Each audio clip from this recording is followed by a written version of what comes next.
Assalamualaikum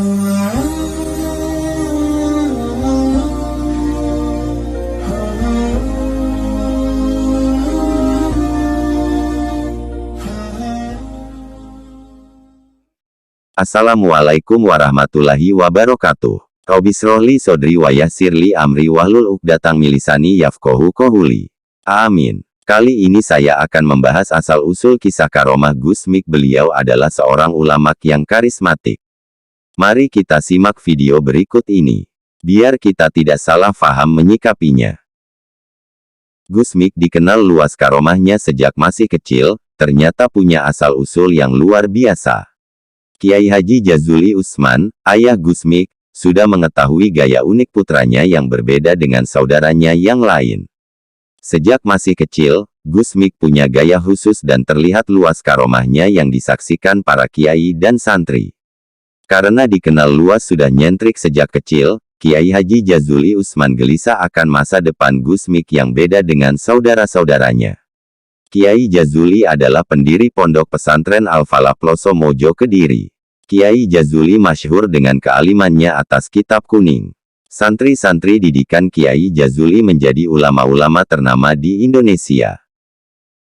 Dalam mendidik santrinya, Kiai Jazuli menggunakan metode pembelajaran yang digunakan Kiai Hasyim Asy'ari di Tebu Ireng. Putra-putri Kiai Jazuli menjadi ulama besar yang terus mendidik santri dengan istiqomah sampai saat ini. Sementara Gus Mik berbeda dengan putra Kiai Jazuli yang lain. Gus Mik memilih ngaji dengan lintas kelompok masyarakat, khususnya di dunia hitam. Gus Mik hadir di berbagai klub malam, prostitusi, bandar perjudian, dan lain sebagainya. Karena itu, Gus Mik jarang sekali berada di pesantren. Kehadiran Gus Mik selalu dinantikan jamaahnya yang lintas batas. Apalagi jamaah yang taubat dari dunia hitam, selalu merindukan Gus Mik yang selalu tampil dengan senyum dan membahagiakan. Tapi, kisah besar Gus Mik yang melintas batas tak bisa dipisahkan dari kisah gelisah Kiai Jazuli saat Gus Mik masih belia.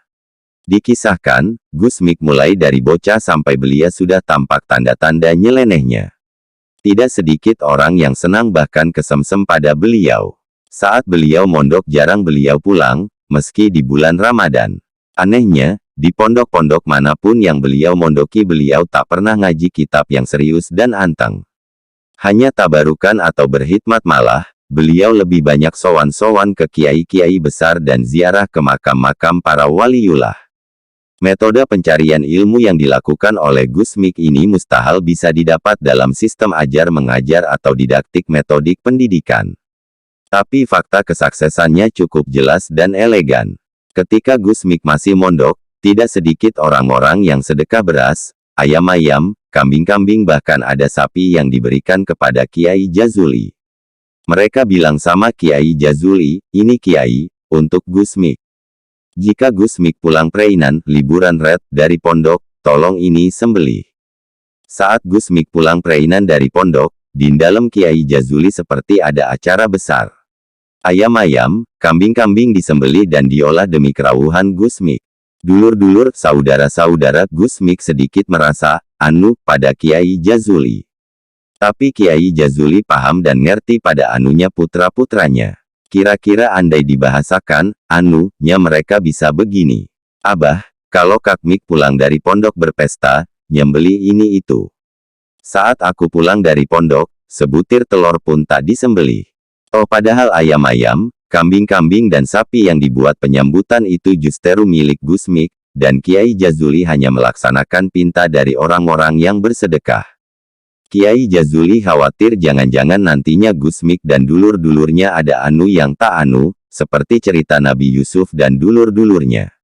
Akhirnya, Kiai Jazuli membawa Gus Mik sowan ke gurunya, Kiai Haji Hasyim Asy'ari di Tebu Ireng, Jombang.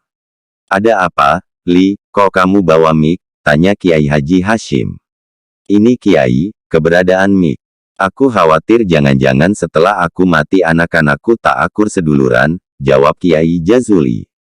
Loh, mosok kamu lupa? Dulu saat kamu kumpul dengan istrimu kan kamu berdoa dan membayangkan gurumu yang di Mekah. Nah, Mik ini fotokopi gurumu itu, kata Kiai Haji Hasyim Asy'ari. Kiai Jazuli hanya mampu merunduk dan menangis, karena sumringah. Kiai Kusyai mendapatkan cerita tentang Gus Mik seperti di atas banyak dari Kiai Haji Zainuddin, lalu dari Kiai Huda, lalu dari Gus Puk, dan orang-orang dekat atau teman-teman dekat Gus Mik saat beliau belia. Sejarah Waliullah, walau setepas, adalah magic power rabani bagi seorang hayam yang sedang kembali pulang.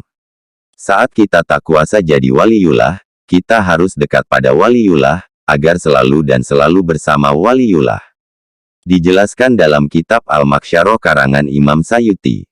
Yang artinya begini, termasuk waktu di mana doa pasti dikabul adalah saat masuknya sperma dalam vagina perempuan. Jadi, kalau Anda ingin memiliki anak salih yang luar biasa maka, saat mani masuk dan bernyanyi, nah, saat ini Anda berdoa. Misal berdoa, "Ya Rab, jadikan mani ini seorang anak yang solih." Atau bayangkan siapa gurumu yang paling kamu cintai. Terima kasih sudah menonton video ini. Semoga bermanfaat. Jangan lupa subscribe, like, share, komen, dan bagikan. Agar kami bisa terus berbagi video-video yang bermanfaat dan berfaedah. Wassalamualaikum warahmatullahi wabarakatuh.